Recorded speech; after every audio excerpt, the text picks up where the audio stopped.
근데 이 반등을 내가 수익을 내기 위해서 적극적으로 투자해야 될 반등이라기보다는 내가 갖고 있는 종목들을, 주식들을 좀 정리해야 되는 반등이 아닌가. 올해 말 내년 초쯤에는 바닥이 나올 수 있다고 보거든요. 그때 먼저 사야 될 것, 최선호 업종은 반도체다라고 말씀을 드리고 있죠. 투자를 하고 싶다라고 하시는 분들은 지금은 달러랑 채권에 투자하셔야 돼요. 달러랑 채권.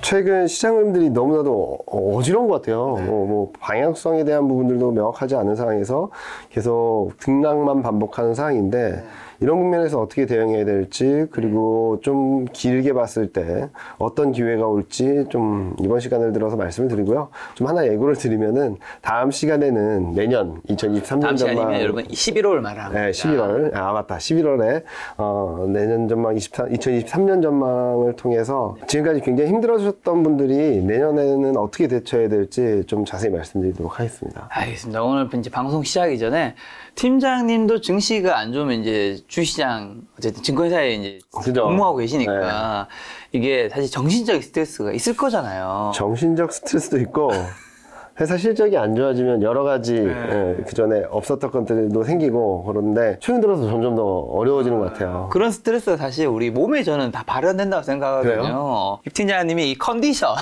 멘탈 이런 거 관리는 요즘 좀 체력 관리라고 해야 될까요? 네. 어떻게 하고 계세요? 사실 그게 또 많은 시청자분들한테 필요한 이야기일 수도 있을 것 같아서. 근데 솔직히 말씀드리면 저는 특별히 하는 거 없어요. 그냥 잘 먹고 잘 자고, 비타민이나 그런 것들은 잘 챙겨 먹고 있는데, 그러니까 특별히 뭔가 한다기보다는 내가 뭔가를 해서 풀 수 없는 것들을 받아들인? 고민하진 않아요. 내가 할 수 없는 것들은 그냥 내버려두고, 내가 할 수 있어서 내가 뭔가를 바꿀 수 있는 것들은 최대한 집중을 해서 하는데, 그래서 뭐, 일각에서는 뭘 하냐라고 많이 물어보시는데 진짜 아무것도 안 하고요. 잠은 잘 자요. 전 머리만 대고 자거든요. 어디서든. 그래서 택시 타고도 자고 버스 타고도 자고 그러니까 잠을 4시간, 5시간 정도 자는데 나머지 잠 부족한 것들을 틈틈이 낮잠도 자고 사무실에서 잠깐 이렇게 엎드려서 자거나 이렇게 의자에 누워서 자기도 하고 그렇게 해서 풀고 뭐 특별한 건 없습니다. 그냥 비타민 잘 먹고 충분한 수면이 우리 투자 멘탈에 굉장한 도움을 줄 것이다. 그리고 깊은 수면. 깊은 수면. 와이프가 말하는 거는 어떻게 너는 5분을 자도 그렇게 깊이 자냐고. 아주 축복받으셨네. 침대에 누우면 잠들고 맞아요. 잠들면 깊이 자고. 그래서 저 안마의자에서 한 15분, 20분 자도 되게 깨어나거든요. 그렇게 지내지 뭐 특별히 하는 건 없습니다. 그냥. 보통 그런 경우 이제 같은 커플이거나 이제 부부인 경우는 반대편이 그게 안 될 때는 본인이 굉장히 힘들어하시죠. 그죠, 맞아요. 나는 잘 못 자는데 너는 어떻게 잘 자냐. 100일만 누우면 자냐. 그래도 뭐 와이프도 요즘 들어서 좀 잘 자고 그래서 저희는 애기가 어려서 9살이거든요. 9살이라서 다들 일찍 자요. 늦게 자도 11시, 일찍 자면 9시 반에서 10시 사이에 자는데 그때 자니까 좀 새벽에 활동을 해도 전혀 지장이 없어서 그리고 일찍 퇴근하려고 해요. 저는. 그러니까 막 이런 외부 활동을 하다가 사무실로 들어가면 집중도가 확 떨어지는 것 같더라고요. 그래서 출장이 많을 때 몇 년 전부터 저는 새벽 출근을 해서 업무 집중도도 높고 그래서 빨리 하고 빨리 쉬자라는 주의입니다. 많은 분들이 이제 증시가 너무 많이 떨어지고 이제 잠깐 반등할 것 같아 또 떨어지고 하면서 그렇죠. 잠을 못 이루실 테지만 이럴 때일수록 충분한 수면을 자야지 투자 멘탈에 도움되고 사실 여러분들이 안 잔다고 해서 증시가 오르지 않는다. 지금 상황에서 주식시장에서 어떻게 해야 될까라는 것들을 고민하실 때는 내가 하락하는데 너무 스트레스가 받을 때는 저는 힘들더라도 일부 주식을 정리하시는 게 맞다고 작년 10월부터 계속 말씀을 드리고 있는데 그런 것들을 지금에서라도 하신다면 어느 정도 여유 자금이 생기면은 마인드가 달라질 거예요. 예를 들면 저 아는 분이 어떤 종목으로 굉장히 돈을 많이 버셨어요. 그리고 그 종목에 대해서 저보다도 더 많이 한다고 생각을 하셨고 저는 매크로 환경에 의해서 그 종목이 기본적으로 반토막이 날 것 같다라는 것을 작년 하반기부터 계속 말씀을 드렸었거든요. 아무리 그 종목이 좋아도 아무리 좋아도 실적이 좋아도 뭐 그렇게 하다가 한 3분의 1 토막이 났어요. 근데 그분이 내가 그 매크로 환경이나 이런 것들이 변하는 건 내 영역이 아닌데 어떻게 보니까 나는 계속적으로 그걸 고민하고 있어서 아예 다른 걸 못하겠더라. 형님 그러면은 일단은 반이라도 정리하시죠. 그랬더니 알았어 생각해볼게 그러더니 그날 전부 정리하셨거든요. 수익 많이 났죠. 하도 옛날에 샀으니까. 근데 고점 대비 반토막이 거의, 반토막이 난 상황에서 확실하게 정리했는데, 거기서 또 반토막 가까이가 났어요. 근데 그분이 마인드가, 자기가 지금까지 들고 있었으면은 정말 그분 투자 인생이 처음으로 주식 비중을 없앤 거래요. 처음으로 20년 넘게 하셨는데. 근데 들고 있었으면 어떨까라는 생각을 하면서도 근데 지금 마인드가 너무 신기하다는 거예요. 주식을 갖고 있을 때는 굉장히 스트레스 받고 하는데 이거를 딱 비우고서 하니까 언제 사지? 뭐 때문에 사야 되지?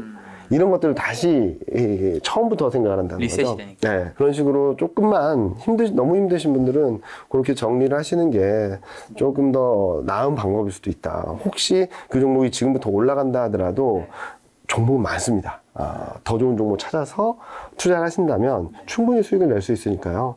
내가 주식 비중이 100%를 갖고 있어서 지금 힘들다라고 하시는 분들은 최소한 30%라도 줄이신 다음에 그 다음 스텝에 대한 고민들을 하시는 게 진짜로 훨씬 더 투자 생활에 더 도움이 되실 것 같다는 생각을 하고 있습니다. 네, 하지만 오늘 이제 팀장님이 여러분 이 브리핑은 또 여러분의 수면을 이제 막을 수도 있습니다. 오늘 주제가 가까워지는 하락 추세 정점. 네. 다만 그 과정은 험난할 것인데 최근 시장 흐름 보면 밀릴 것 같으면서도 반등하고 네. 반등이 좀 더 이어질 것 같으면 또 밀리고 네. 그런데 반등이 좀 이어질까요? 어떻게 될까요 앞으로? 조금 더 이어질 것 같아요. 조금 더. 근데 이 반등을 내가 수익을 내기 위해서 적극적으로 투자해야 될 반등이라기보다는 아까 잠깐 말씀드렸죠. 내가 갖고 있는 종목들을, 주식들을 좀 정리해야 되는 반등이 아닌가. 솔직히 말씀드리면 이따 천천히 말씀드리긴 하겠지만 저희는 하단을 2000선 초반 정도로 보고는 있어요. 그 밑으로 갈 수도 있다라고는 열고 있지만 2000선 초반 정도 그 밑이라면 충분히 싸게 살 수 있다는 말씀을 드리고 있거든요. 근데 많은 분들이 이렇게 말씀을 드리면은 지금 코스피가 2200선, 2000선이면 200포인트밖에 차이 안 나네. 그럼 들고 있을래? 그것도 선택이죠. 그러면서 위는 더 열려있지 않냐? 네, 그렇죠. 밑에 깎이는 그래도 이제는 10%밖에 안 된다. 네. 근데 그 나머지 10%가 많은 분들을 되게 힘들게 할 것 같아요. 그래서 제가 가까워지는 하락 추세 정점, 다만 그 과정은 험난할 것이라고 말씀드린 이유는 장기 하락 추세가 끝나는 구간에서는 어느 한 번도 2000선 초반이 중요한 지지선이고 락바텀이니까 2000선 이렇게 올라간 적은 없었던 것 같아요. 네. 보통은 언더슈팅이 굉장히 세게 나온다거나 아니면은 2000선을 지지받는다 하더라도 굉장히 지루한 시간을 오래 간다거나 사람들을 지치게 하거나 극도의 공포 심리를 밀어넣는 과정을 거치기 때문에 그 과정을 기다리실 수 있고 좀 버티실 수 있다면은 저도 지금 레벨에서 무조건 정리하라는 말씀을 드리긴 어렵겠지만 저는 하다못해 지금이라도 비중을 좀 현금 비중을 좀 늘리신다면 아마 다음 진짜 저점의 기회가 왔을 때 내가 주식을 다 갖고 있으면은 활용을 못 하잖아요. 근데 주식 비중이 좀 줄이시고 현금 비중 어느 정도 갖고 계신 분들은 저점 매수해서 내 단가를 낮추고 내가 조금 더 수익 기회를 전환할 수 있는 시점을 빨리 앞당길 수 있기 때문에 그런 것들 좀 염두에 주시면 좋을 것 같아요. 지금부터 뭐 시장이 대폭락한다 이제 끝났다 그런 게 아니라 저점권엔 점점 근접하고 있다라고 생각을 하는데 문제는 이 과정들이 많은 분들을 너무나도 힘들게 할 수 있기 때문에 지금에서라도 조금 비중을 좀 정리하시는 게 낫겠다라는 말씀을 드리고 있고요. 근데 반등이 나온다 하더라도 어떤 게 좋아져서 어떤 게 풀려서 어떤 게 진짜로 힘을 내서 올라가는 건 아닌 것 같아요. 그림을 보여드리면 일단은 보통 데드캣 바운스라고 하잖아요. 이게 좀 잔인한 말이긴 한데 죽은 고양이도 높은 데서 떨어지면 한 번은 퉁 튄다라는 의미예요.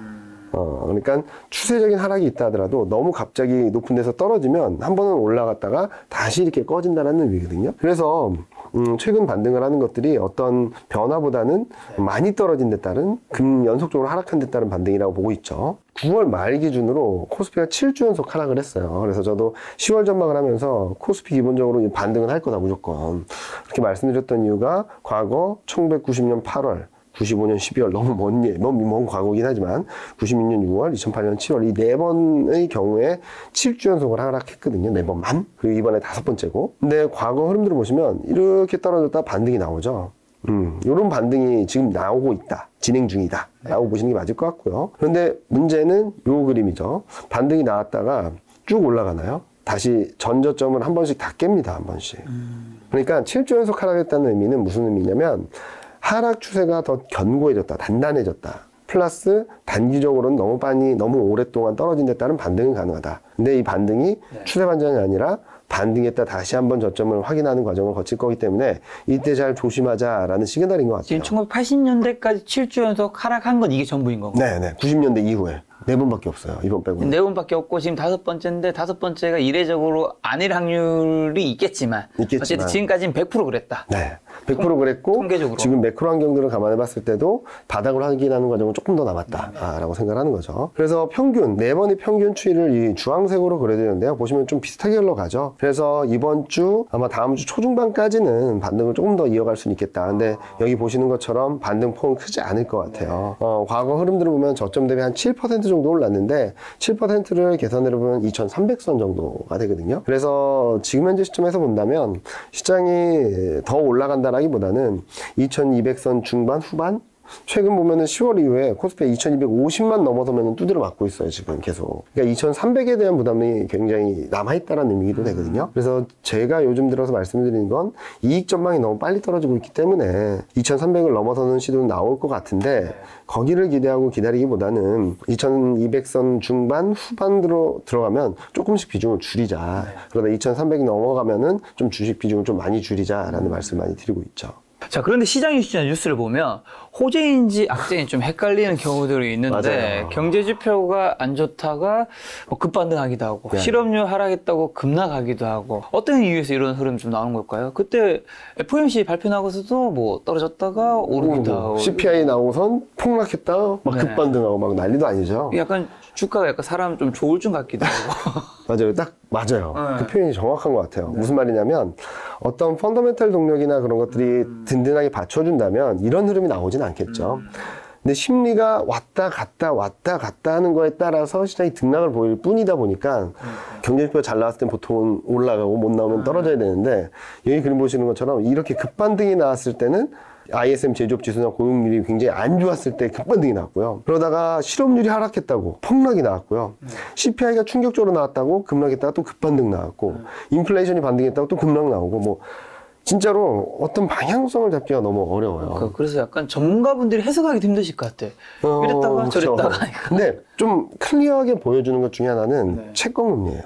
채권금리는 뭐냐면은 고용률이나 이런 것들이 부진하면 떨어지고 실업률이 하락하고 그러니까 경제지표 잘 나왔다 그러면 올라가고 CPI가 올라갔다면 올라가고 기다 인플레이션이 반등했다면 올라가요. 자 그러면은 금리가 왜 오를까를 생각을 해본다면은 뭐가 떠오르죠? 물가. 그리고 또 하나 통화정책. 통화정책이 매파적으로 간다? 좀 완화될 수 있다? 이 기대 때문에 시장이 왔다 갔다 하는 것 같아요. 예를 들어서 경제지표가 안 나오면은 통화정책 금리는 그렇게 많이 못할 것 같아. 그러면서 반등을 하고 실업률이 떨어졌어. 뭐야? 연준이 고용을 중요하게 생각하는데 고용이 아직도 그렇게 좋아? 금리 인상 더 많이 하는 거 아니야? 라고 하면서 급락을 하기도 하고 이런 패턴들이 계속적으로 반복되다 보니까 어떤 경제지표 결과라기보다는 그 해석하는 과정에 더 시장이 움직이고 있다라고 생각하는 거죠. 자 그러면 이렇게 시장이 해석하는데 왔다 갔다 하는 이유는 이 그림에서처럼 심리가 너무 취약해요. 투자 심리가 아직까지 공포 구간에 있거든요. 그러니까 시장이 이렇게 저렇게 아까 처음에 말씀하셨던 것처럼 조울증처럼 좋은 거에도 굉장히 세게 반응하고 불안한 거에도 너무 민감하게 반응을 하는 거죠. 그런데 다행스럽게도 최근 흐름들을 보면은 요 매크로 리스크 인덱스라는 지표가 이렇게 꺾여서 내려가고 있어요. 이 룸이 많지는 않지만 더 내려갈 여지가 있다라고 생각을 하는 거고 빅스 변동성 지표도 34%에서 꺾여서 이번 주 다음 주 정도까지는 이게 떨어지고 요게 떨어지는 과정이 좀 더 이어질 수 있다. 그러면 증시가 좀 더 반등을 할 수 있다 정도로 말씀을 드리고 있어서 지금은 심리 경제지표가 나온다 하더라도 그 경제지표 결과보다도 결과를 어떻게 해석하는지에 따라서 시장이 일희일비하는 모습들을 계속적으로 반복하고 있다고 생각하고 있습니다. 경제지표 결과보다 해석이 중요한 국면이 좀 더 이어질 거라 보는 것 같은데 그 이유는 뭘까요? 그러면? 일단은 최근 흐름을 본다 하더라도 어떤 경제지표 결과도 보지만 뭐 뉴스 최근 들어 더 예민해지는 것 같아요. 뉴스, 발언 이런데 너무나도 일희일비하고 있거든요. 근데 그런 흐름들이 좀 더 이어질 수 있다고 생각하는 이유는 여기 보시면은 아까 말씀드렸죠. 금리 인상에 대한 시장의 해석, 심리가 중요하다고 말씀드렸는데 11월 FOMC 이제 11월 3일 날 공개가 됩니다. 75bp 금리 인상 확률이 95%예요. 그냥 한다고 다 알고 있어요, 이제. 자, 그리고 12월 달에도 75bp 금리 인상에서 금리가 4.5에서 4.75 갈 수 있다는 확률이 70%였어요, 70%. 12월에도 75bp 생각하는 거네요. 네. 그러니까 지금 연준에서 제시한 점도표를 보면 올해까지 평균이 4.4, 내년이 4.6이에요. 네. 레인지로 보면은 올해 최고 높은데 점을 찍은 사람이 딱 한 명 있는데 그 사람이 4.5에서 4.75를 찍었어요. 올해 생각할 수 있는 최상단이 4.5에서 4.75라는 거죠. 그러면은 여기에 대한 심리가 70% 이상이 일단은 들어와 있다는 거예요.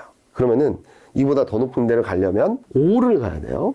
근데 4.75에서 5%는 내년의 최고치예요. 이 이상을 전망한 사람, 연준위원들은 한 명도 없어요.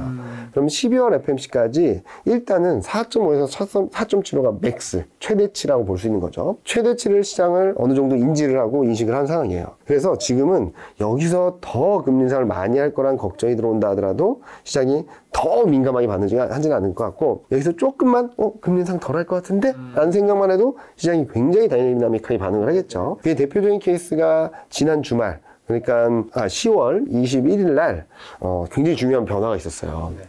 9월 FMC 의사록에서 통화정책 속도 조절, 금리 인상 속도 조절에 대한 얘기가 잠깐 있었는데 그때는 사람들이 긴가민가 했어요. 근데 어제 월스트리트 저널에서 그 페드, 그러니까 연준 미국 중앙은행과 소통을 잘한다는 기자가 지금 12월 달에는 75bp 하는데 지금 연준은 12월 달에 금리 인상 속도를 어떻게 조절할지, 그리고 이 속도 조절하는 것들을 어떻게 사람들에게 얘기를 해줄지 고민할 수 있다는 얘기를 한 거예요. 이것만 나오면, 이게 나오자마자 시장이 난리가 났어요. 금리 인상 속도 조절? 드디어? 이러면서. 그러다가 좀 시장이 뉴스만 보고 믿을 수는 없잖아요. 네. 근데 그날 같은 날 샌프란시스코 연은 총재란 분이 나와서 지금은 금리 인상 속도 조절에 대한 고민이 필요한 때다라는 말을 해준 거예요. 딱딱 잘 맞은 거죠. 그래서 여기 보시면은 요 하늘색 같은 그림이 70몇 %였던 게 45%로 떨어졌고요. 네. 50bp 금리 인상 가능성이 51.8로 올랐어요. 이처럼 금리 인상 컨센에 따라 시장이 다이나믹하게 반응을 할 텐데, 최근 시장이 불안정한 흐름을 보이는 과정에서 11월에도 12월에도 두 번 연속 금리 인상을 75bp 할 수 있다는 확률이 70% 이상 반영돼 있다고 본다면 이거보다 더 나쁜 그림을 그릴 수 있을까?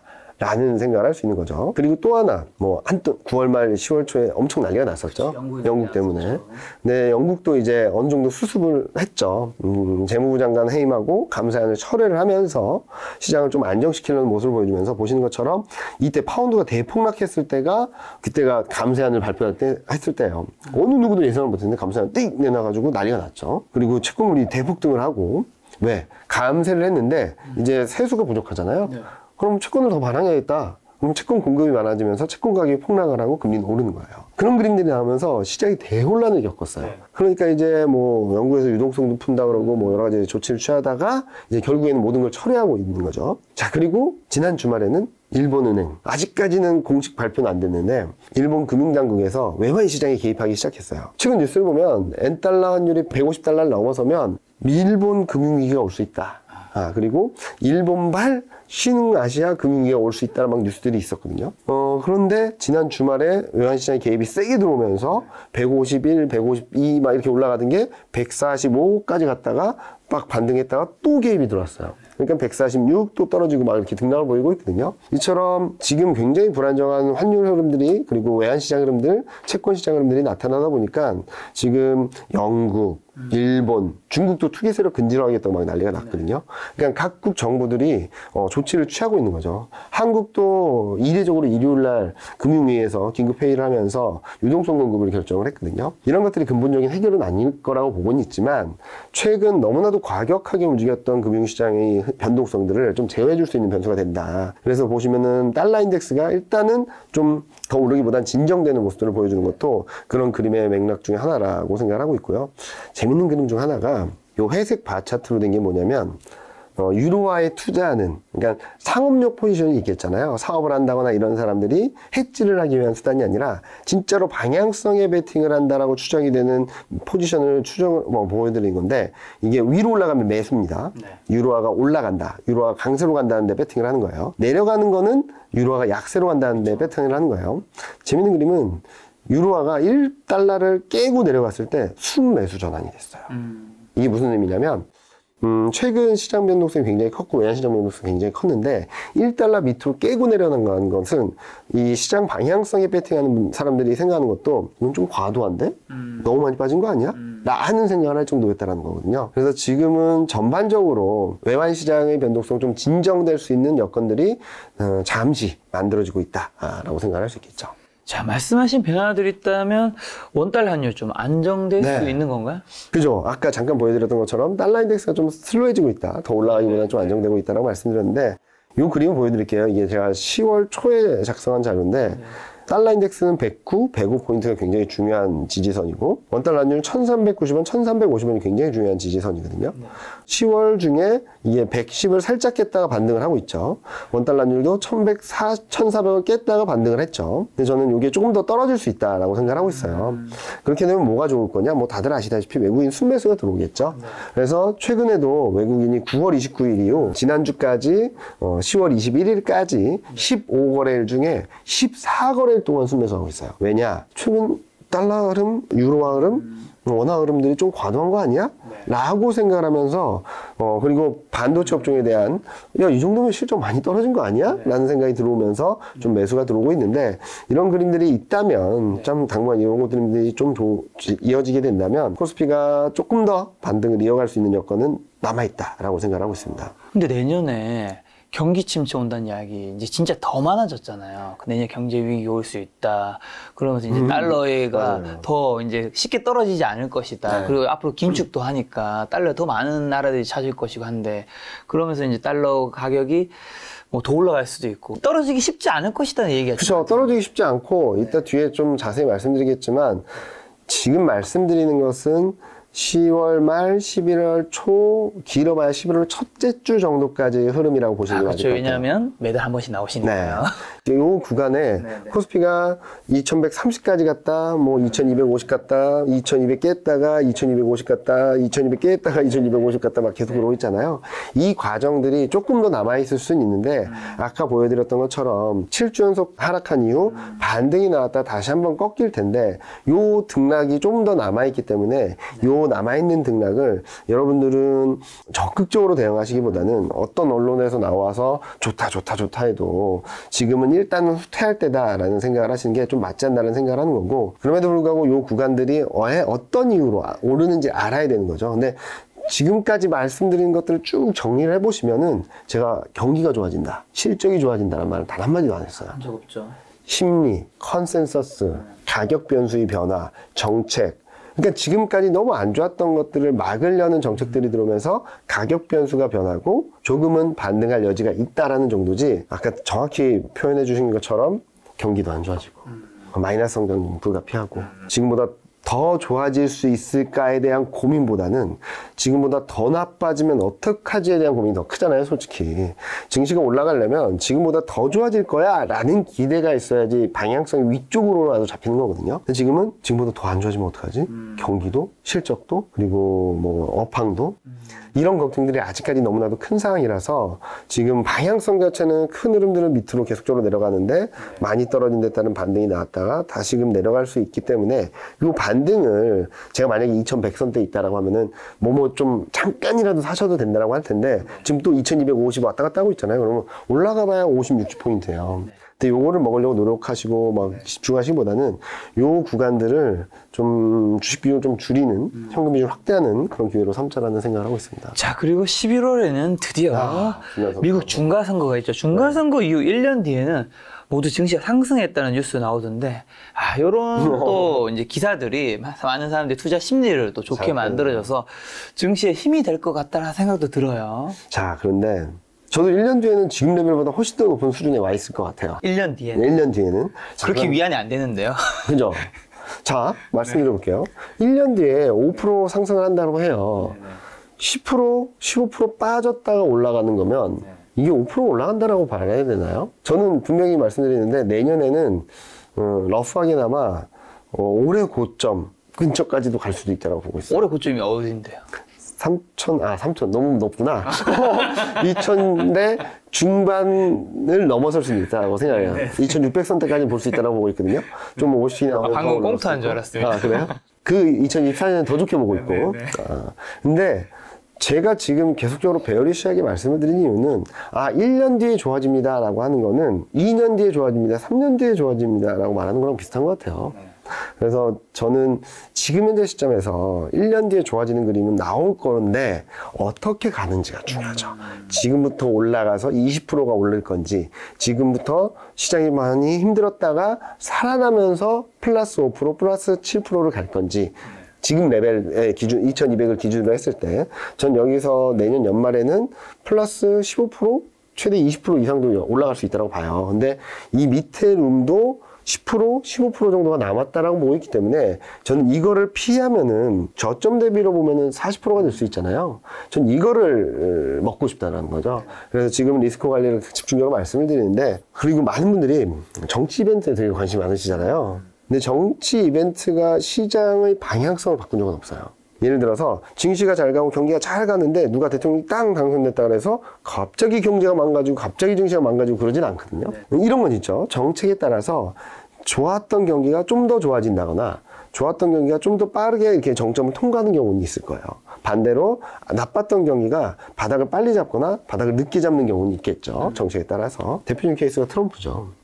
미국 대통령 트럼프가 당선되기 전만 하더라도 트럼프 당선되면 난리 난다. 세계 망한다. 증시 대폭락한다. 주가 폭락한다. 폭락했나요? 안 했죠. 네. 경기가 너무 좋았어요. 거기다가 트럼프의 정책들이, 리쇼어링이라든지 뭐 이런 것들을 미국만 이롭게 하다 보니까 미국은 되게 잘 나갔어요. 그래서 정치적 이벤트나 이슈가 단기적으로 왔다 갔다 하는 그림을 만들어준다 하더라도 시장의 방향성을 바꾸지 않는다는 것들을 기본적으로 생각을 해주면 좋을 것 같고요. 자, 그런 차원에서 이번에 중간선거도, 방향성 자체는 영향을 주지는 않을 것 같아요. 그런데 업종이나, 그런 색깔들이 조금은 달라질 수 있거든요. 자, 지금 이 그림을 보시면은 이게 하원 선거인데요. 하원 선거는 435석을 확보해야 돼요.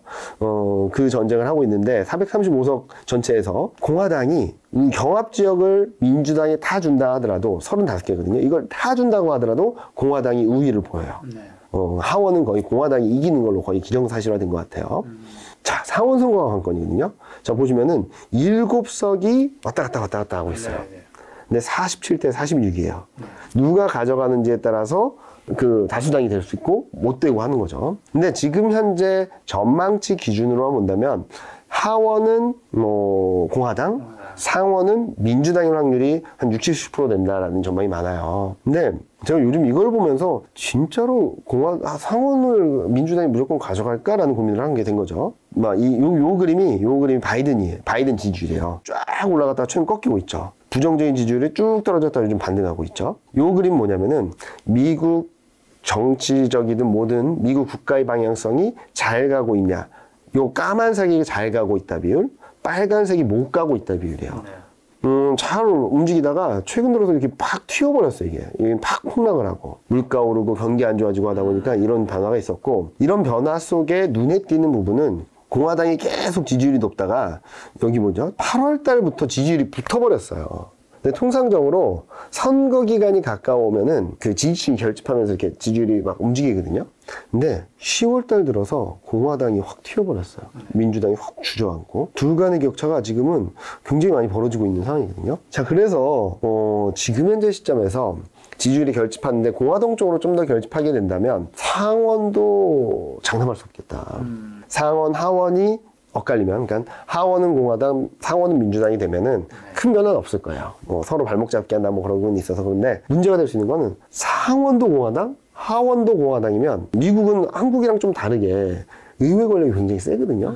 막 법안이나 이런 것들은 막 이상하게 낼 수도 있어요. 왜냐면은 요 그림 보시는 것처럼 뭐 전반적인 성향의 차이는 아시겠고, 관건이 되는 거는 에너지 쪽, 친환경 투자 확대, 전통 에너지 기업 우호. 또 하나, 우크라이나 지원해야 된다, 지원하지 말자. 미국 경제가 우선이다. 그리고 외교 쪽에서도 미국 우선주의, 서로 상호 정책, 그리고 중국 견제는 동의를 하는 건데, 차이나하우스라 그래서 중국만 대상하기로 위한 부서를 또 하나 만든다는 게 민주당 얘기고요. 공화당은 반대하는 거죠. 자, 이런 그림들을 봤을 때 어떻게 돼야 될까? 상하원을 모두 공화당이 차지할 경우는 어떤 변화가 있을까? 일단은 친환경 에너지가 IRA 법안 통과되고 반등을 많이 했잖아요. 그런 것들이 좀 많이 흔들릴 수 있다. 반대로 전통 에너지 기업들이 좀 반등을 할 수 있다 정도로 말씀을 드리고 있고요. 그리고 국방, 원래는 공화당이 국방을 늘려야 된다 막 주장을 해야 되는데 우크라이나 사태에 있어서는 민주당이 지원을 해야 되고 공화당이 지원을 하지 말자라는 쪽이라서 국방산업 관련된 쪽도 좀 흔들릴 수 있다라고 생각하고 있어요. 자, 그런 그림들이 나올 수 있어서 업종별로는 이해득실이 좀 있긴 하겠지만 시장 방향성 자체가 막 바뀌고 그러지는 않을 것 같다라는 생각을 하는 거고요. 그리고 일각에서는 IRA 법안을 폐기시킬 수 있다 막 그러는데 그건 쉽지 않을 것 같아요. 의회에서 상하원 의회에서 승인이 됐고 대통령까지 서명을 한 상황이라서 그걸 폐기한다기보다는 6월 달에 공화당이 언급한 것처럼 화석연료, 천연가스, LNG 수출 확대, 원자로 에너지 혁신, 수력발전 장려 이런 쪽들에 대한 드라이브를 걸면서 기존의 친환경 에너지 정책의 1번도였던 것들을 좀 돌리려는 움직임들이 나타날 수 있겠다 정도로 보시는 게 좀 나을 것 같다는 생각을 하고 있습니다. 자, 말씀대로 뭐 반등은 가능하지만 한계가 있다는 것처럼 좀 그쵸. 들리는데 그렇게 생각하신 이유 조금 더 들어볼까요? 일단은 이 그림을 전에도 몇 번 보여드렸던 것 같은데 네. 통상적인 조정 흐름들은 첫 번째는 역금융 장세, 금리 인상, 긴축, 채권금리가 오르고 하면서 밸류에이션이 막 조정받는. 한국은 작년 하반기부터 올해 6월 달까지, 미국은 올해 초부터 6월 달까지 코스피가 14배를 넘었던 밸류에이션이 8점 몇 배까지 떨어졌었거든요. 그런 밸류에이션 조정이 엄청나게 나오면서 시장이 빠지는 그림이에요. 그러다가 밸류에이션 조정이 막 겪다가 금리 인상에 대한 부분들이 이제 정점을 통과하고 금리 인상에 대한 속도는 좀 조절이 되는데 경기가 좀 불안해지면서 채권금리가 좀 슬로해지면서 반등이 나오는 거죠. 이 국면이 7, 8월이었어요. 7, 8월 달에 물가 꺾인다. 통화정책 완화적으로 갈 거야. 채권금리 떨어지고 뭐 이러면서 반등이 세게 나왔죠. 그 다음에 나오는 게 역실적 장세라 그래서 경기가 진짜 안 좋아지고 실적도 진짜 안 좋아지고 그러면서 금리가 하락하면서 밸류에이션, PER은 더 이상 조정받지 않는데 실적이 떨어짐으로 인해서 경기가 안 좋아짐으로 인해서 주가가 레벨 다운 되는 거거든요. 이런 그림들이 나오는데 지금은 어떻죠? 아까도 말씀드리긴 했지만 여전히 물가, 통화정책 여기에 대한 스트레스가 엄청나다 보니까 시장이 경기가 실적이 진짜 안 좋아지고 있음에도 불구하고 이거는 모르겠고 아직까지는 모르겠고 통화정책 물가 여기에만 포커스가 맞춰져서 시장이 움직이고 있잖아요. 저는 그래서 시장이 좀 더 불안정할 수 있다고 보는 거죠. 언더슈팅이 나올 수도 있고 하나하나 풀고 가면은 이제 바닥이 나올 텐데 아직까지도 역실적 장세의 중간 정도를 지나고 있다고 생각을 하는데 여전히 역금융 장세 성격까지 같이 들어와 있다는 거예요. 자, 이 그림을 보면서 좀 설명해 드릴게요. 1월부터 6월까지 시장이 밀렸을 때를 보면은 물가가 너무 높아. 통화정책이 더 매파적으로 갈 거야. 그럼 경기 안 좋아지겠네? 경기 안 좋아지는데 물가가 더 높아지네? 통화정책이 더 매파적으로 가고 있어. 경기 더 안 좋아지겠어. 경기 안 좋아지는데 물가는 뭐야? 8%를 넘었어. 그럼 통화정책 몇 프로까지 올리는 거야? 이 파란색 화살표 사이클이 맴 돌면서 기존의 악재들을 확대 재생산하면서 시장을 밀어내버렸어요. 그러다 7, 8월 달에 물가가 꺾인다라는 기대에 물가 꺾였어. 통화정책 완화적으로 하겠네? 경기 더 나빠지지 않을 것 같아. 라고 하면서 반등을 했던 거고. 근데 지금 또 어떻죠? 물가가 너무 높은 거 아니야? 안 꺾이고 있어. 통화정책이 4.75까지 간대. 경기 더 안 좋아지겠는데? 이런 생각들에 아직까지 이 파란색 화살표가 돌고 있어요. 원래 제 생각은 4분기 10월달 이후부터는 파란색은 좀 약해지고 좀 빨간색이 좀 부각될 것 같아요. 뭐냐면은 경기가 안 좋아짐으로 인해서 물가가 이제는 꺾이게 된다면 뭐야? 물가 꺾이는 게 수요가 안 좋은 거야? 사람들이 기대 인플레이션을 더 안 좋게 보는 거야? 거기다가 물가가 꺾이면 그동안 인플레이션으로 금액 지표에 반영됐던 물가 경제 지표들이 막 안 좋아지게 나올 거야. 물가 꺾이니까 이제 경기 진짜 안 좋아지나 보다. 통화정책도 금리 인상을 이제 뭐 더 이상 못한다, 속도 조절한다면 경기가 얼마나 나쁘길래 금리 인상까지 못해? 라고 생각을 할 텐데 지금은 요 빨간색 상호 화살표는 거의 아직까지 뚜렷하지 않은 것 같아요. 이 파란색이 맴 돌고 있어서 지금은 두 가지를 걱정이 된다. 물가가 올라도 걱정, 내려도 걱정. 통화정책이 매파적으로 가도 걱정, 완화적으로 가도 걱정. 그래서 지금은 사면초가 환경이라서 시장이 올해 말 내년 초까지는 좀 더 불안정한 모습을 보여줄 수 있다라고 말씀을 드리고 있고 그렇게 되면 달러, 채권이 좀 강세를 보이고 주식시장이나 원자재 같이 위험자산, 경기 민감한 그런 자산들은 좀 약세를 보이지 않을까라는 예상을 하고 있습니다. 2차 하락에 이제 대비하라는 말씀해 주신 것 같은데 네. 어쨌든 그 전에 이제 반등은 있을 것이라 보시는 거고 이제 다만 짧다는 건데 그럼 어디까지? 우리는 언제쯤 이제 정리를 좀 해야지? 요 그림을 통해서 말씀드릴 것 같은데 아까도 실적이 너무 안 좋아지고 있다는 말씀을 드렸잖아요. 그래서 상단이 계속 낮아지고 있습니다. 12개월 선의 EPS가 낮아지는, 그러니까 이익에 대한 눈높이가 낮아지면 낮아질수록 같은 밸류에이션이라도 지수가 낮아지기 마련이거든요. 그래서 저는 2300 회복 시도는 한번 있을 것 같아요. 이렇게 올라갔다가 오늘 좀 내려갔다가 다시 이렇게 올라가면서 2300 회복 시도, 좀 맥스로 본다면 2350선 정도까지는 열려있다 정도예요. 근데 이걸 기대하고 막 투자를 하시기보단 여기 가면은 땡큐 하고선 좀 빠져나와야 된다는 거죠. 자, 그러면 왜 2300선에서 문을 닫아놓냐라고 물어보신 분들 많으실 텐데 이익 전망이 좀 빨리 떨어지고 있어요. 그래서 지금 PER 10배가 2990이에요. 자, 좀 이해가 안 되실 수도 있는데 이익 전망이 떨어지는 것만큼 시장이 더 안 좋아지는 그림이 나오는 이유를 말씀을 드릴게요. 6월 말에만 하더라도 똑같은 PR 10배인데 6월 말 7월 초에는 2710이었어요. 근데 지금은 2290. 이익이 떨어진 것만큼 같은 밸류에이션인데 레벨이 떨어진 거죠. 또 하나, 여기 보시면은 6월 말 7월 초에 2300이었어요. 이때 PR이 몇 배였냐면 8.5배였어요.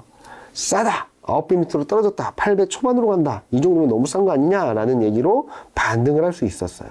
근데 지금 똑같은 2300선인데 PR 10배예요. 10배보다 높아요. 그럼 갈 수 있을까요? 쉽지 않더라고요. 그래서 오버슈팅이 나오고 뭐 그렇게 된다면 반등의 여지는 2300선까지는 열려 있는데 그 이상을 바라보긴 어렵다. 그럼 2300 어떻게 도달할래? 아까 잠깐 보여드렸던 금리 인상 컨센서스가 있잖아요. 그리고 실질적으로 파월 연준 의장의 입에서 11월 3일 날 있을 파월 연준 의장의 입에서 통화정책 속도 조절에 대한 언급이 나오면 그때 한번 좀 올라가는 그림들, 좀 오버슈팅 하는 그림들이 나올 것 같은데 그때를 기대하고 대응을 하기보다는 그때 좀 잘 빠져나오자 정도로 말씀을 드리고 있죠. 그때 오를 때 이제 좋다고 가만히 있으면 안 된다는 거죠. 네. 지금은, 하단도, 특히 하단도 2000선 초반? 뭐 그 정도로 보고 있는데, 뭐 언더슈팅 나오겠죠. 언더슈팅 나올 수 있다고 하지만, 2000선 초반이면 저는 사자라고 말할 거예요. 근데 지금 뭐 200포인트, 300포인트 차이밖에 안 나는데, 그게 왜 뭐가 차이 있니? 여기서 정리하셔서 2000선 초반일 때 저점 매수하는 거랑, 지금 버티겠다라고 해서 주식 비중 100%를 가지고 2000선 초반을 맞이하는 거랑 전략이 전혀 달라집니다. 아무것도 할 수 없는 사람과 그래도 저점 매수해서 내 평균 단가를 낮추고 뭔가 액션을 취해 줄 수 있는 투자자분들의 성과는 6개월 뒤, 1년 뒤, 2년 뒤에 진짜 차이가 많이 날 것 같거든요. 그래서 자꾸 지금은 조심하자는 말씀을 드리고 있죠. 자, 그럼 팀장님 생각하는 향후 증시름에 있어서 가장 중요한 변수 좀 몇 개 꽂아주신다면? 아까 말씀드렸던 것처럼 여전히 물가 통화정책 경기에 민감한 모습을 보여주고 있는데 결국에는 경기를 반영을 해야지 시장이 움직일 거다, 바닥을 잡을 거다라는 거잖아요. 역질적 장세의 마지막은 경기를 반영을 하면서 바닥을 만든 거다. 근데 지금 문제는 연준도 경기 침체, 역성장을 생각을 하고는 있어요. 0.2%죠. 22년 경제성장 전망이. 1분기가 3.7, 2분기가 1.5예요. 그럼 3분기, 4분기 때 얼마나 빠져야지 0.1가 될까요? 마이너스 1.8, 마이너스 3.7 정도는 돼야지 0으로 수렴하는 거겠죠. 연준도 알아요. 경기 침체라는 거. 근데 말을 안 할 뿐. 그리고 경기 침체 가능성이 높아지고 있음에도 불구하고 물가를 잡기 위해서 최선을 다하겠다라고 얘기를 하고 있는 거잖아요. 그럼 이해가 안 돼요. 솔직히 말하면. 경기 침체로 가는데 왜 물가를 잡는다고 금리를 그렇게 올리냐? 요 그림 때문인 것 같아요. 그동안에는 금리 인상을 해도요. 실업률이나 수요가 위축되는 것은 크지 않을 거고 그러면은 결국에는 물가가 진정되면서 연착륙할 거예요 라는 얘기를 계속 해왔어요. 그러다 올해 하반기 들어가면서 조금 조짐이 다 바뀌었죠. 물가가 잘 안 잡히니까. 근데 여전히 물가는 고공행진 중이고 경기는 빠르게 마이너스로 가려고 하는 것 같은데 자, 그럼 이 국면은 뭐다? 진짜 스태그플레이션. 경기는 침체인데 물가는 올라있다. 자, 그럼 연준은 뭐 할까요? 물가를 잡기 위해서 금리 인상을 할 수 있을까요? 경기는 침체인데? 경기 부양을 위해서 금리를 인하할 수 있을까요? 못해요. 그러니까 지금 연준이 할 수 있는 거는 둘 중에 하나를 선택해야 되는데 경기 부양을 하려다 보면 결국에는 물가를 너무 올려서 더 경기 부양이 안 될 수 있다. 이 경착륙으로, 요 그림으로 가는 데서 경착륙을 포기하고 스태그플레이션을 탈피하는 데 최선을 다하자 일단은. 물가를 끌어내린 다음에 경기가 많이 침체가 된다 하더라도 물가가 안정된 뒤에 통화정책을 통해서 경기를 부양할 수 있다라는 생각을 하는 것 같아요. 그래서 지금은 여전히 물가 하고 있는데 궁극적으로 돌아가서 말씀드리면 경기 침체가 어느 정도 있어야지 물가는 잡힐 거고 그래야지 연준은 스탠스를 바꿀 거다. 그래서 이미 경기 침체의 좀 어두운 그림자는 막 들어오고 있어요. 올해는 아니죠. 올해 4분기, 내년 1분기 정도 같은데 보시면 올해는 그래도 잘 버텼어요. 네, 2023년 GDP 성장률을 보시면요. 미국 0.4, 유로존 0, 영국 마이너스 0.4, 독일 마이너스 0.5. 문제는 여기서 끝이 아니라 계속 하향 조정되고 있다는 거예요. 자, 분기별로 본다 하더라도 미국 3분기는 1.6이라고 해서 괜찮대요. 근데 4분기 0, 내년 1분기 0.5, 내년 2분기 0.35, 내년 3분기 0.2. 유로존은 올해 3분기 괜찮습니다. 1.9. 올해 4분기 여기 어디지? 0.9. 내년 1분기 0.05. 내년 2분기 마이너스 0.7. 내년 3분기 마이너스 0.2. 자, 이렇게 본다면 미국을 시작으로 내년 올해 4분기부터 역성장이 가능하고 내년 1분기, 2분기, 3분기 정도까지 마이너스 성장을 열어놔야 된다라는 그림이 좀 나올 것 같아요. 그런 그림들이 나오다 보니까 제가 지금은 좀 조심하자라고 말씀을 드린 이유도 이 방향성 자체가, 경기 방향성 자체가, 요 경기 전망 방향성 자체가 아마 바닥이거나 위로 올라가는 그림이라면 이 정도까지 말씀을 안 드릴 텐데, 지금도 성장에 대한 기대가 거의 0이나 마이너스로 가고 있는데 점점점 더 떨어지고 있다라고 본다면 아직은 많이 조심해야 될 때다. 펀더멘탈을 본다면 좋아질 거란 기대보다는 앞으로 안 좋아질 것이라는 걱정들이 더 커지고 있는 상황이 아직까지 유효하다라고 말씀을 드리고 있죠. 지금 펀더멘탈 말씀해 주셨는데 실적 시즌이 이제 3분기 진행 중인데 그래도 뭐 우려했던 것보다 낫다는 의견도 있던데 뭐 또 다른 문제가 있는 건가요? 최근 보면은 뭐 삼성전자, LG전자 이런 종목들 실적이 너무 안 좋았어요. 뭐 쇼크해요. 뭐 그랬는데 주가는 반등을 하고 있어요. 걱정했던 것보다는 좀 낫고 여기가 바닥 아닐까라는 생각을 하는 것 같죠. 근데 그렇게 치부하기에는 좀 여러 가지 문제점들이 있어요. 일단은 실적 전망이 거의 수직 낙하하는 것처럼 떨어지고 있잖아요. 5월달 이후 3분기 영업이익 전망이 63조였는데 49조, 58조였는데 42조로 떨어졌고요. 몇몇 분들이 반도체를 빼고 보면 봐라, 이 그래도 괜찮다라고 하는데 전 이렇게 생각이 들어요. 자, 코스피 전체 이익 전망에 있어서 레벨은 많이 떨어졌는데 그게 전적으로 반도체다. 반대로 반도체를 빼는 업종들이 그동안 잘 버텨줬는데 이제부터 꺾이는 거 아니냐. 그러니까 눈높이로 봐야 된다는 거죠. 반도체 같은 경우는 작년부터도 계속 실적이 떨어져 왔기 때문에 이제 좀 바닥권에 근접하는 것이 아닌가라는 생각을 할 수도 있겠지만 나머지 업종들은 눈높이가 너무 높아서 이제 막 꺾이는 것이 아닌가라는 생각을 하고 있어서 제가 얼마 전에도 자료를 썼는데 자료의 제목이 실적 시즌 IT보다 시클리컬이 더 걱정스럽다라는 거였어요. 예, 그래서 지금은 뭐 3분기 실적 결과에 따른 등락은 있겠죠. 뭐 반등을 하기도 하고 하겠지만 큰 흐름으로 봤을 때 지금은 반도체를 중심으로 한 IT도 좀 불안한데 그동안 잘 버텨줬던 업종들까지 꺾이고 있어서 조금 더 조심해야 된다는 말씀 드리고 있죠. 실적 흐름도 중요하지만 얼마나 눈높이가 낮아졌는지 중요하다. 요거 좀 더 자세히 설명해 주시면. 눈높이를 볼 때는 뭐 이익이 얼마나 떨어졌나를 보는데 뭐 절대적인 기준이 없잖아요. 네네. 그래서 저는 영업이익률이라는 걸 봤어요. 영업이익률. 보시면은 이게 코스피 전체 영업이익률인데 이게 한때 9%에 있었어요. 9%를 넘어섰던 게 8.1로 떨어졌어요. 보니까 2011년 이후 3분기 평균보다 낮아졌어요. 눈높이가 좀 낮아졌네. 과거 평균보다 낮아졌네. 그리고 4분기는 이게 8%에 있었어요. 8%. 네네. 이게 6.6까지 떨어지면서 2011년 이후 4분기 평균 영업이익률에 근접하고 있죠.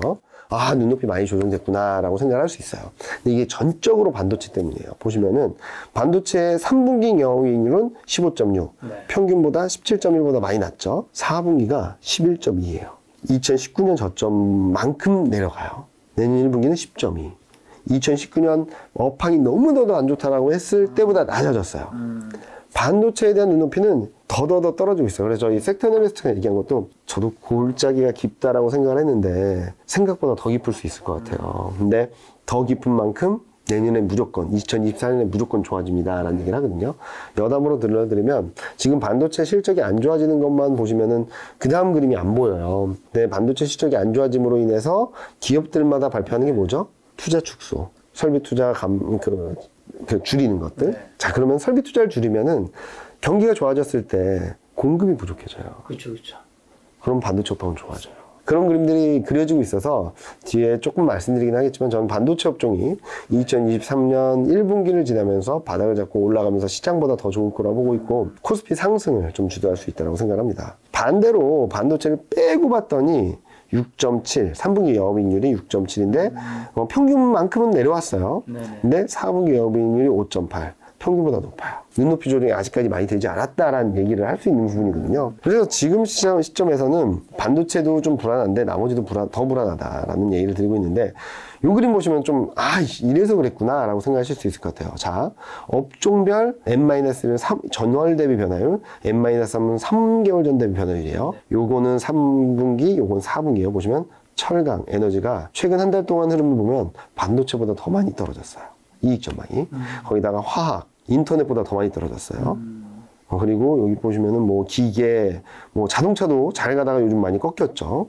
이런 그림들이 나오다 보니까 그동안 잘했던 애들이 많이 막 이렇게 꺾이고 부러지는 모습을 보여주고 있어요. 여기서 보셔도 4분기도 반도체가 많이 떨어졌는데 에너지, 화학, 철강, 운송 뭐 이런 업종들이 많이 떨어지고 있어요. 그래서 지금은 실적 전망이 뭐 3분기 실적 시즌을 잘 버티면 좋겠지라는 것보다도 이제 4분기, 내년 1분기 경기 흐름이나 이런 것들을 종합적으로 봤을 때 눈높이가 좀 더 떨어질 가능성까지 열어놔야 된다. 그리고 반도체는 좀 더 떨어진다 하더라도 저점권에 근접하는 그림인데, 나머지 시클리컬이나 소재 산업재 같은 경우는 잘 올라왔던 게 이제 막 꺾이기 시작해서 요 소재 산업재 시클리컬이 좀 실적 측면에서는 더 불안정한 모습을 보일 수 있다고 생각합니다. 지금 IT보다 시클리컬이 더 위험해 보인다 말씀인데, 그럼 이러한 흐름은 3분기 실적 흐름의 시즌이 그치는 건지 아니면 뭐 더 오래 계속 가는 건가요?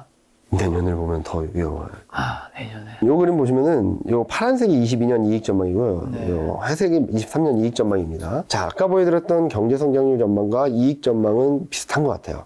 그러니까 지금의 성격이 역실적 장세에 가까워요.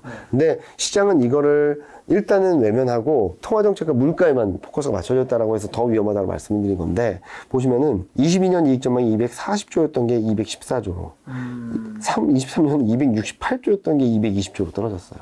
어마어마하게 떨어진 거예요. 이렇게 급격히 하락하다 보니까 전년 대비 이익 증가율이 22년은 13%였던 게 지금 0.7. 뭐 기준 종목이 몇 개 들어가고 나가고에 따라서 몇몇 통계치는 마이너스로 반전한 것도 있습니다. 23년 좀 심각하죠. 25%. 전년 대비 5월 달만 하더라도 전년 대비 25% 증가해. 22년보다 좋아. 그랬는데 지금은 3.3. 조금만 떨어지면 마이너스로 갈 것 같아요. 그런데 여기서 눈높이가 중요하다고 보고 있죠. 반도체를 보면 이미 많이 떨어졌어요. 내년 영업이익률을 보면 11.8, 2019년 저점 수준까지 왔어요. 좀 더 떨어진다 하더라도 여기서 뭐 갑자기 5%, 3%대로 가지는 않을 거예요. 많이 떨어져 봐야 10%대. 그러면 이제 다 왔어요. 근데 문제는 반도체를 빼고 보면은 올해 8%, 영업이익률이 올해 7%, 작년에 8%, 올해 7%, 내년 7.6, 2024년 8.4. 경기는 안 좋아진대요. 근데 이익은 좋아진대요. 이게 조금 미스매치잖아요. 그래서 저는 이게 떨어지는 시간이 상당히 오래 걸릴 수가 있을 것 같다. 그리고 실제로 아까 분기별로 보여드렸던 것처럼 2022년 올해 영업이익률을 보여드려도 에너지, 화학, 철강, 운송까지 꺾이는 모습을 보여주고 있고, 내년은 얘네들이 원래 4월, 5월만 해도 여기 있었거든요. 이익 개선 업종. 근데 지금은 반도체, 인터넷, 증권하고 비슷하게 운송, 에너지, 화학, 철강이 실적 전망이 툭툭툭 떨어지고 있어요. 이렇게 본다면 아까 서두에도 말씀드렸던 것처럼 지금은 3분기 실적 결과에 따른 등락은 있겠지만 큰 흐름들은 점점점 안 좋아지는 방향으로 가고 있다. 이 안 좋아지는 방향에 있어서 업종별로 구분해서 본다면 반도체는 저점권이 근접하는 과정, 지수도 마찬가지고요.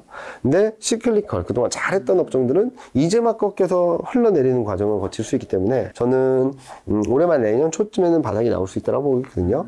그때 먼저 사야 될 것, 최선호 업종은 반도체다라고 말씀을 드리고 있죠. 다만 거기까지는 시간이 좀 더 걸리겠다라는 생각을 하고 있습니다. 그러면 이런 것들이 다 합쳐진 코스피 어디까지 떨어지는 거죠?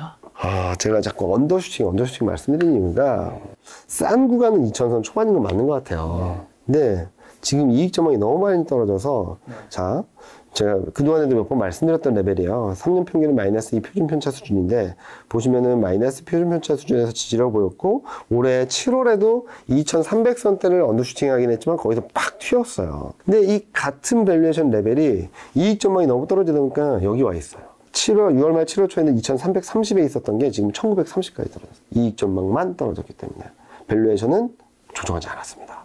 이런 것들이 있다 보니까 저는 시장이 굉장히 불안정할 수 있다. 조금 더 내려가는 것들을 좀 경계하자는 말씀을 드리는 거고. 자, 재밌는 그림 하나 보여드릴게요. 그런데 왜 2000선이라 그러냐? 1935까지 떨어졌다며.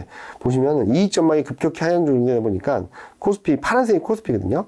올해 초부터 6월, 7월 달까지는 이익이 지수가 떨어지는 것만큼 밸류에이션이 떨어졌어요. 근데 이익이 2차적으로 막 대폭락을 하다 보니까 지금은 지수가 2300에서 2100선대로 왔는데 PER은 8.5에서 8.8배로 올라가고 같은 레벨에서 이중 바닥을 만들었는데 9.25배로 올라가고 있어요. 오히려. 그래서 밸류에이션 더 낮게 줄 이유는 없어졌어요. 오히려 좀 더 높게 줘도 되는 구간으로 들어가고 있는데 이익 전망이 너무 떨어진다.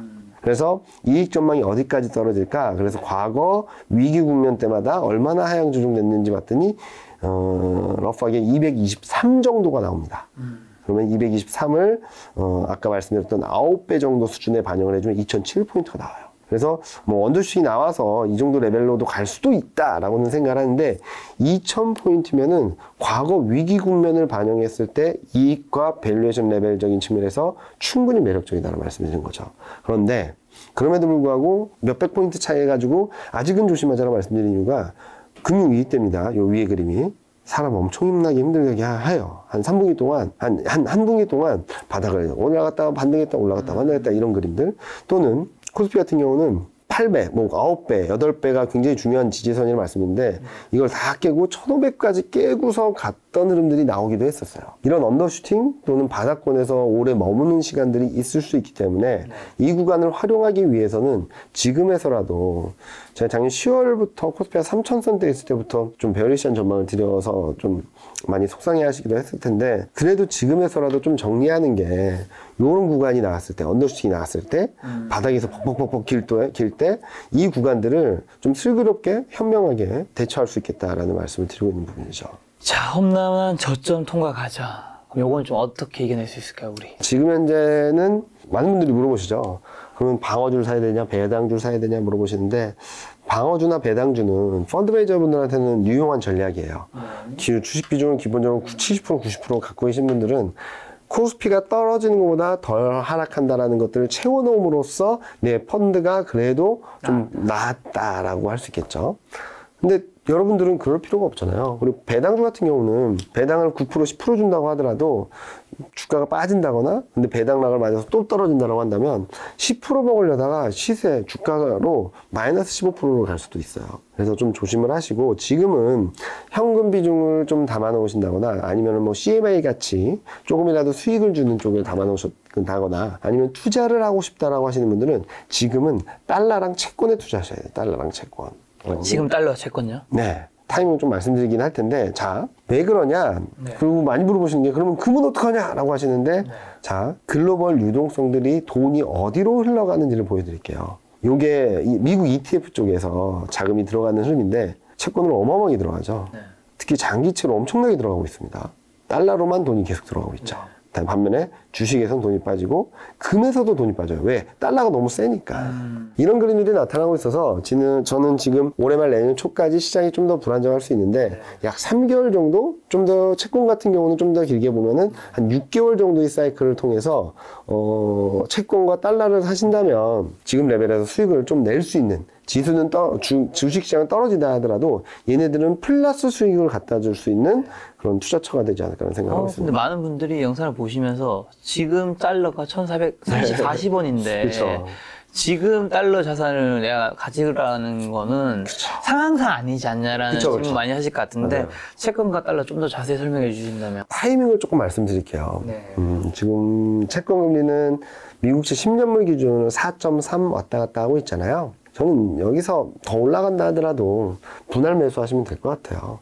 채권 금리를 보면은 지금부터는 이제 금리 11월 FOMC가 11월 3일 날 있거든요. 한국 시간으로. 그때를 지나면은 이제 금리 인상을 해봤자 1% 100bp 또는 125bp 남았어요. 네. 그때까지 지금까지 400bp가 올랐는데 지금까지 왔던 것보다 4분의 1 정도가 밖에 안 남았거든요. 거기다가 이제 경기가 안 좋아진다는 그림들이 나오고 있죠. 그러면 장기 채권 금리를 기준으로 이렇게 꺾일 수 있어요. 얼마나 꺾일까? 자, 7월, 8월 달에 한번 생각을 해보시면 채권 금리가 3.5를 넘나들다 그러다가 갑자기 2.6까지 떨어진 적이 있습니다. 90bp, 0.9%포인트가 순식간에 빠진 적이 있어요. 여기서도 4.3, 오버슈팅에서 4.4가 간다 하더라도 3%대 초중반, 3.2에서 3.4 정도까지는 갈 수 있다고 보고 있어서 채권 쪽에서 금리가 하락하면 수익이 나는 거거든요. 시세 차익을 낼 수 있는 거거든요. 그래서 ETF라든지 아니면은 뭐 거래하시는 증권사가 있으면은 관리직 업무를 통해서 채권 투자 방법들을 고민하셔서 좀 담아가셔도 좋겠다는 말씀을 드리고 있고, 김 작가님 말씀하셨던 것처럼 원달러율 1,400원 가까이 가고 있는데 여기서 사라고? 그 말씀을 드리는 거 아니죠. 아까도 잠깐 윗단에서 좀 말씀드리긴 했는데, 달러 인덱스 기준으로 중요한 건 109포인트, 105포인트예요. 원달러 환율 기준으로는 1,390원, 1,350원입니다. 뭐 일시적으로 근처까지 갔다가 109, 1,390원 근처까지 갔다 반등을 하고 있는데, 저는 이 반등이 끝나면은 달러 인덱스 기준으로는 105포인트 정도까지 갈 것 같아요. 저는 이때, 그러니까 달러 인덱스 기준으로 110 밑으로 가면 1포인트마다 10%, 20%, 30%, 40% 이렇게 사놓으시면은 저는 올해 말 내년 초에는 105포인트 대비 10% 이상 수익은 나지 않을까. 원달러율도 비슷한 겁니다. 1,390원에서 근처에서 반등이 나왔잖아요. 저는 1,350원 여기까지 못 간다 하더라도 1,400원을 깨는 흐름, 1,300원 중후반을 가는 그림이 나올 수 있기 때문에, 여기서도 달러 인덱스, 원달러 환율에 투자하신다라고 하는 분은 1,400원을 깨는 시점부터 좀 분할해서 사시면은 올해 연말 내년 초에는 1,500선을 훌쩍 넘는 그림을 보실 수 있겠다. 그렇기 때문에 많은 분들이 힘드실 수 있겠지만, 채권과 달러를 좀 일정 부분 투자해 놓으신 분들은 주식시장이 하락한다고 하더라도 수익을 낼 수 있는 투자 방법이 되지 않을까라는 생각을 하고 있습니다. 자, 이런 약세 하락 추세는 언제쯤, 그리고 이 팀장님의 어두운 뷰는 언제쯤 끝이 날까요? 아마도 올해 말 내년 초가 되면 끝날 것 같아요. 근데 제가 자꾸 바닥권에 멀지 않았는데 왜 이렇게 약세비를 말하냐라고 말씀을 드리는데, 자, 지금 통화정책 속도 조절 기대가 들어오는 게 단기적으로는 안도할 수 있겠죠. 근데 왜 속도 조절 이슈가 들어오나요? 물가가 잡혀서? 아니잖아요. 경기가 안 좋아져서. 그러니까 경기가 안 좋아지고 침체로 가야지 좋은 변화들이 들어올 수 있다고 생각하고 있어요. 그리고 경기가 역성장하고 침체로 가는 게 저는 올해 4분기, 내년 1분기 정도로 생각을 하고 있어서, 그때면은 이렇게 바닥을 지나갈 거라고 보는 거죠. 그래서 제가 많이 말씀드렸고 전에도 몇 번 말씀드렸는데, 궁죽변 변죽통이란 말이 있어요. 궁하면 변하고 변하면 통한다는 얘기인데, 경기 침체 역성장을 봐야지 물가도 낮아질 거고, 그러면 통화정책도 진짜로 완화적으로 갈 거고, 그러면 통화정책이 완화적으로 가면 이만큼 여전히 8조 후반대에 있는 글로벌 유동성들이, 미국 유동성이 다시 한번 움직일 거고, 그리고 침체로 가면 무슨 변화가 있냐? 달러가 약세로 가요. 달러가 약해져요. 그러면은 막 비싼 달러를 가지고 사람들이 뭘 할까요? 싼 투자처를 찾으러 가겠죠. 그럼 신흥국이 좋아질 거고, 신흥국이 좋아지면 신흥아시아 쪽이 좋아질 거고, 한국이 좋아질 거고, 한국으로 외국인 순매수가 들어올 거고, 반도체 쪽이 업황을 바닥을 찍고 올라가게 된다면 외국인 순매수가 들어오면서 잘 갈 거고. 그래서 저는 다음 11월 달에 뵐 때는 이런 그림들을 좀 더 말씀을 드리겠죠. 근데 아직은 조심할 때다. 특히 최근 2130에서 2200선 중후반대로 왔는데, 이게 125포인트, 120포인트 정도로 나온 건데, 이 반등 과정을 이제부터 올라가나? 라고 생각하시는 분들도 있을 것 같아서, 이번 시간은 또다시 베리에시한 전망을 좀 조심하자. 아직은 현금 비중 확대할 때다. 아직은 공격적으로 대응할 때는 아니다. 라는 말씀을 드렸는데, 11월 달에는 좀 더 하락할 룸이 남아있다 하더라도 지금부터 생각해야 될 거, 내년을 바라보면서 생각해야 될 거, 좋은 변화들, 그런 것들을 집중적으로 말씀을 드릴 테니까요. 이번 기회에 조금은 자금을 확보하신다면 11월 달에 제가 말씀드린 것들을 들으면, 아, 이때쯤 어떤 것들을 잘 사면 역전의 기회가 되겠구나. 역전의 발판을 마련할 수 있겠구나. 라는 생각을 하실 수 있도록 잘 준비하도록 하겠습니다. 오늘 말씀해 주신 이제 저점에 대해서는 충분히 이해했고, 그 다음에 우리가 다음 반등을 할 때 뭘 사야 될지는 다음 달에 말씀해 주신다 얘기를 했고, 그렇다면 다음 반등장이 온다면 오기 전에 뭔가 어쨌든 시그널이라든가 신호가 나올 거잖아요. 반등장, 뭐 추세 반전이 나오려면요. 그때 어떤 것들이 나오면? 다음 사이클은 반등이 아니라 추세가 확 바뀐다라고 생각을 하고 있어요. 첫 번째 시그널은 통화정책 완화. 등락은 있겠지만 그게 첫 번째 시그널일 것 같고요. 두 번째 시그널은 물가 안정. 그래야지 연준이 경기에 집중할 수 있다는 시그널을 줄 수 있다고 생각하고 있고요. 그래야지 시장의 방향성 자체가 위쪽으로 잡아갈 수 있는 발판이 마련된다고 생각을 하고 있어요. 세 번째는 반도체예요. 반도체 실적이 저점을 통과했다라는 시그널이 나오게 된다. 또는 3분기 하반기를 지나면서 확실하게 좋아진다. 내년이 확실하게 좋아진다라는 전망들이 들어오기 시작하면 그때부터는 방향성이 완전히 바뀔 거라고 생각하는 거죠. 그래서 저는 힌트를 드리면 2016년, 17년하고 비슷할 것 같아요. 그때 반도체가 그냥 시장 다 끌어갔거든요. 네. 코스피가 2년 동안 한 26% 올랐는데 반도체 지수 자체, 반도체 업종 지수 자체가 얼마나 올랐는지 아세요? 2년 동안 100%가 올랐어요. 네. 2016년, 17년 2년 동안. 그러니까 저는 이런 그림들을 조금 그려놓고 있어서 네. 지금 현재 시점에서는 조심하자. 근데 바닥이 나왔을 때 잘 사면은 진짜 역전의 기회가 될 수 있겠다라는 말씀을 드리는 거고요. 불편하셨더라도 제가 거의 이 작년 10월부터 1년째 그러니까 하락론자. 하락론자는 아닙니다. 솔직히 확실히 말씀드리면 2020년 4월 7일에 한번 돌아가셔서 제 자료를 보시면 무조건 올라간다 그랬고, 그리고 그때 역사 조건 좀 넘는다라는 그림도 잘 찾아보시면 있습니다. 네. 올해 아니고 작년입니다. 작년. 오해하지 마세요. 작년 2020 아니다. 21년. 아니요. 2020년 4월 7일 날 코로나 때 제가 스트롱바이 자료를 썼었고 작년까지 상반기까지 좋다라고 말씀드렸다가 작년 10월 달에 이제 아닌 것 같다. 2600 간다. 그랬다가 올해도 하반기는 괜찮겠지 하다가 하반기 좀 하면서 또 아닌 것 같다. 너무 안 좋아지고 있다. 그러니까 근데 많은 분들이 왜 이렇게 전망이 왔다 갔다 하냐라고도 말씀을 하시는데 저는 전망을 바꾸는 거에 대해서는 겁은 나지 않아요. 제가 잘못 봤다라고 생각했을 때는 바꿔야 되겠죠. 파월 의장도 많이 바꾸셨는데요. 정확히. 거기가 바뀌면 사실 밑에가 다 바뀌는 거 아닌가요? 사실 금리가 바뀌면. 그러니까 어떤 꼬리 물기, 꼬리 잡기 하잖아요. 맨 선두는 요만큼 바꿨는데 끝의 사람들이 이렇게 뭐 거의 탈진하거든요. 파월 연준장이 중심을 잡아주고 가만히 있으면 나머지들도 가만히 있으면 돼요.